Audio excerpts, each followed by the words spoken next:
महाराष्ट्रात rooftop solar लावणं आता एकदम सोपं झालंय. एका मोठ्या धोरणामुळे हे शक्य झालंय. पाहूया कसं ते.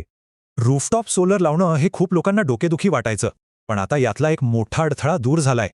याआधी कसं होतं की महावितरणने घरांसाठी आणि व्यवसायांसाठीच्या सोलर प्रोजेक्ट्सवर एक मोठा निर्बंध घातला होता. त्यामुळे लोकांना गरजेपेक्षा लहान सिस्टम लावावी लागायची आणि सौर ऊर्जेचा पूर्ण फायदाच मिळत नव्हता. मग all India renewable energy association म्हणजे AIREA यांनी ह्या नियमाविरोधात लढायचं ठरवलं. त्यांनी हे धोरण बदलण्यासाठी थेट मुंबई हायकोर्टात एक याचिका दाखल केली. या कायदेशीर लढाईनंतर कोर्टात सुनावणी झाली आणि तिथे वीज कंपनीने एक मोठी ग्वाही दिली. कोर्टात महावितरणने आपल्या आधीच्या धोरणातून चक्क U-टर्न घेतला, हे सांगितलं अधीक्षक अभियंता अनिल भोसले यांनी.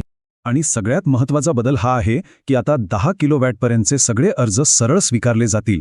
या लेखी ग्वाहीमुळे आता घरगुती अर्जदारांना जलद आणि ऑटोमॅटिक मंजुरी मिळण्याचा मार्ग मोकळा झालाय.